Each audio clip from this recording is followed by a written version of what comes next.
Assalamualaikum warahmatullahi wabarakatuh. Selamat pagi anak-anak. Hari ini adalah pertemuan ketiga kita pada pelajaran PADB. Nah, hari ini kita akan mempelajari tentang Asmaul Husna. Anak-anak tahu Asmaul Husna itu apa?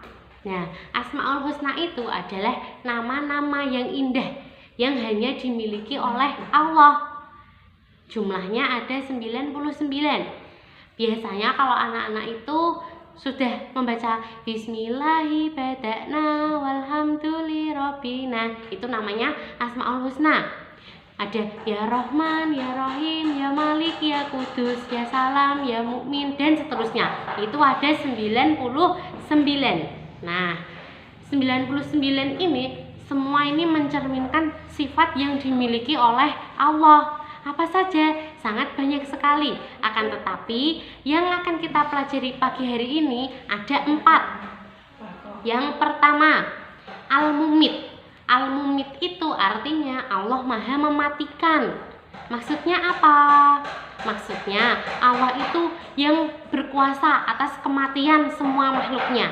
Allah itu yang memberikan kematian, yang mengatur akan kematian makhluknya. Contohnya, si A akan meninggal pada hari ini jam segini karena apa? Itu semua yang mengatur Allah. Itu rahasia Allah. Bahkan malaikat pun tidak tahu kapan seseorang itu akan mati, karena yang mengatur kematian hanya Allah. Hanya Allah, tidak ada yang mengetahui.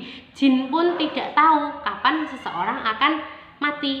Nah, terus bagaimana kita meneladani sikap Al-Mumit ini? Contohnya, karena kita itu tidak tahu kapan kita akan mati, maka kita harus mempersiapkan kematian itu dengan sebaik mungkin. Misalnya, persiapkan amal seperti sholat, seperti rajin bersedekah, suka menolong orang lain. Karena anak-anak sudah tahu, ketika seseorang mati, itu semua terputus darinya. Harta, keluarga, tahta, semua hilang.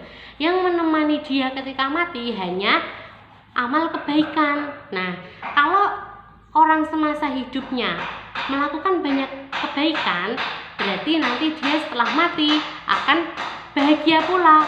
Tidak akan disiksa di dalam kubur, akan mendapatkan kubur yang lapang, akan dimudahkan jalannya oleh Allah. Tetapi jika orang yang tidak mengimani sikap Al-Mumit ini, mereka akan semena-mena dalam hidupnya. Terserah, aku mati ini ijek sok suwe, aku ijek enom. Nek mati ki nek wis tuwa, itu tidak. Padahal kita bisa saja mati. Anak-anak bisa lihat, banyak orang di sekitar kita yang sudah tua, sakit-sakitan, tetapi Allah masih berkehendak menghidupkan mereka. Allah masih berkehendak atas hidup mereka.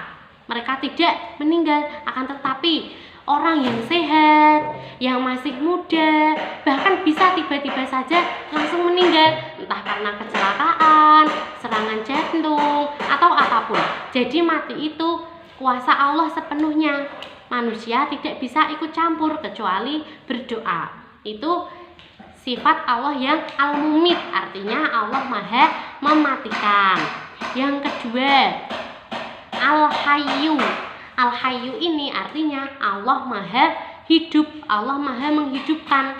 Anak-anak tahu manusia, hewan, tumbuhan, semua makhluk Allah ini hidup ada masanya. Ada saatnya mereka hidup, tapi juga ada saatnya mereka harus mati. Tetapi tidak dengan Allah. Allah ini hidup kekal abadi. Bahkan ketika kiamat sudah datang pun, kelak Allah akan tetap hidup, akan tetap menguasai makhluk-makhluknya. Jadi kuasa hanya milik Allah. Allah ini maha hidup, Allah yang memberi kita kehidupan. Kemudian perilaku apa yang menunjukkan bahwa kita ini meneladani sikap Al-Hayyu?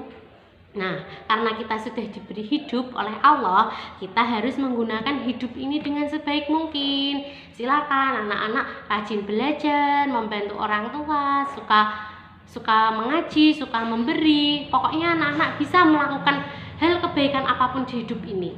Ini adalah bentuk kita meneladani sikap Al-Hayyu. Kita diberi hidup, maka kita harus menjalani hidup ini dengan sebaik-baiknya. Yang ketiga adalah Al-Qayyum. Al-Qayyum itu artinya maha berdiri atau mandiri. Jadi Allah itu makhluk, Allah itu zat yang maha berdiri sendiri, mandiri. Anak-anak percaya tidak? Allah itu menciptakan alam dan seisinya tanpa bantuan siapapun. Allah bisa menciptakan segala sesuatu sendiri. Allah bisa melakukan apapun sendiri. Kalau Allah menginginkan sesuatu, Allah tinggal bilang kun. Ketika kun fayakun, jadilah, maka jadi. Allah ingin menciptakan apa? Tinggal bilang kun. Ingin menciptakan gunung, tinggal bilang kun. Ingin menciptakan apa saja yang dikehendaki oleh Allah, tinggal bilang kun, maka sudah jadi. Jadi Allah ini memiliki sikap mandiri. Contoh teladan yang bisa kita amalkan sehari-hari, misalnya anak-anak tidak boleh bergantung kepada orang lain. Apa yang bisa kalian lakukan sendiri, silahkan dilakukan sendiri.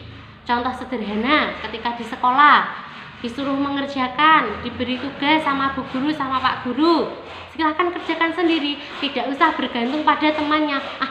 Hai pinter, masih bijinya apa? Aku nyontoh kayak baik. Itu juga tidak boleh, karena itu tidak mencerminkan sikap Al-Qayyum. Kalian tidak bisa berdiri sendiri kalau mengandalkan orang lain. Kemudian ketika di rumah, kalau anak-anak bisa makan sendiri, bisa mandi sendiri, silahkan lakukan sendiri. Tidak usah menunggu dibantu oleh orang tua, tidak usah menunggu diperintah oleh orang tua. Kalau jamnya mengaji, silahkan pergi mengaji. Jamnya sholat, silahkan lakukan sholat. Jam belajar, silahkan anak-anak belajar. Itu sudah mencerminkan contoh Al-Qayyum, maha berdiri sendiri. Nah, kalau Allah ini memberikan contoh kepada makhluknya untuk mandiri, jadi kita harus melakukan kemandirian ini dengan sebaik mungkin. Apa-apa yang bisa kalian lakukan sendiri, silahkan dilakukan sendiri. Nah, ini contoh Al-Qayyum. Yang terakhir adalah Al-Ahad. Al-Ahad ini artinya Allah Maha Esa, Allah Maha Satu. Anak-anak pasti sudah tahu bahwa Tuhan kita itu hanya satu. Asyhadu alla ilaha illallah. Tidak ada Tuhan selain Allah. Nah, ini mudah banget, tapi ini juga susah. Kok bisa, Bu? Oke, kita lihat saja.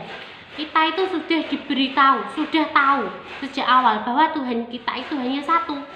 Kalau Tuhan kita itu Allah, kita bisa minta apa saja sama Allah. Kita tinggal berdoa dan berusaha seperti itu terus. Nanti Allah akan memberikan apa yang kita mau, memberikan apa yang kita butuhkan. Begitu ya.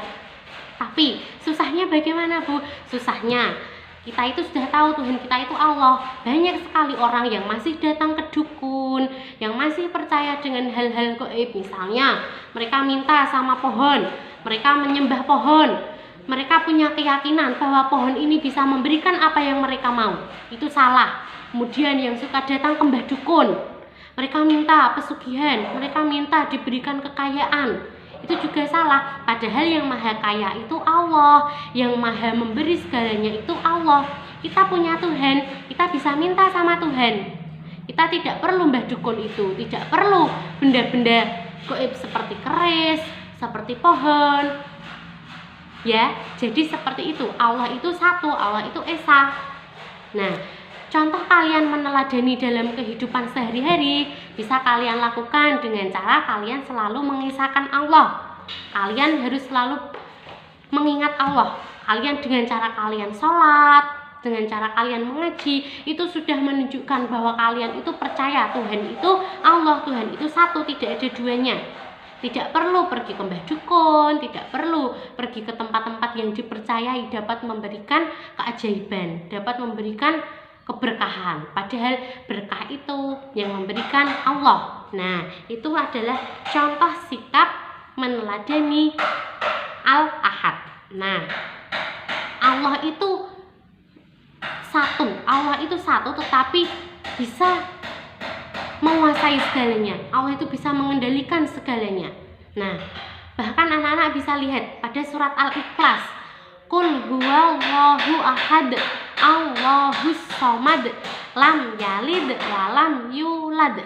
Bisa dilihat anak-anak, Tuhan itu satu, Allah itu tempat bergantungnya manusia. Nah, kalau Allah saja sudah bilang bahwa aku adalah tempat bergantung manusia, silahkan anak-anak ini bergantung hanya kepada Allah. Jangan bergantung kepada sesama manusia atau kepada hal-hal yang tidak bisa memberikan kalian kebaikan. Nah, kemudian lam yalid walam yulad.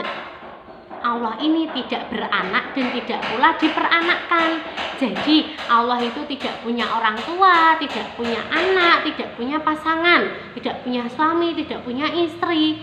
Allah itu cuma berdiri sendiri satu, tapi Allah bisa mengatur segalanya, bisa mengatur alam dan seisinya, bisa mengatur semua makhluknya, kapan dia mati, kapan dia hidup, kapan kiamat, kapan terjadi bencana alam, kapan terjadi musibah, seperti itu. Semua itu Allah. Ini adalah bukti keesaan Allah. Nah, Bu Risma ulang, 4 Asmaul Husna yang sudah kita pelajari pagi hari ini adalah Al-Mumit, artinya Allah Maha mematikan.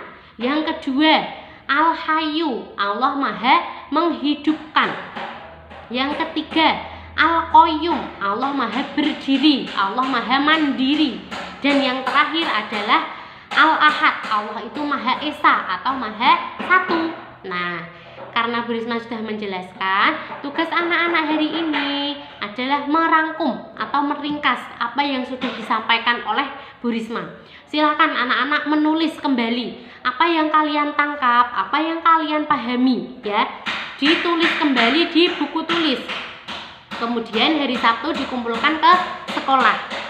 Nah, untuk lebih memperkaya ringkasan kalian, supaya ringkasan kalian ini lebih baik, silahkan dibuka LKS-nya halaman 15 dan 16. Nah, kalian bisa dijadikan sebagai referensi dalam membuat ringkasan. Oke, pokoknya Bu Risma mau kalian meringkas 4 Asmaul Husna ini, Al-Mumit, Al-Hayyu, Al-Qayyum, dan Al-Ahad. Kemudian dikumpul, tapi tetap difoto dulu ke Bu Risma sebagai bukti bahwa kalian telah mengerjakan tugas yang diberikan Bu Risma hari ini. Begitu ya. Kurang lebihnya mohon maaf, apabila ada yang kurang jelas bisa tanya via WA. Semoga bermanfaat. Terima kasih. Wassalamualaikum warahmatullahi wabarakatuh.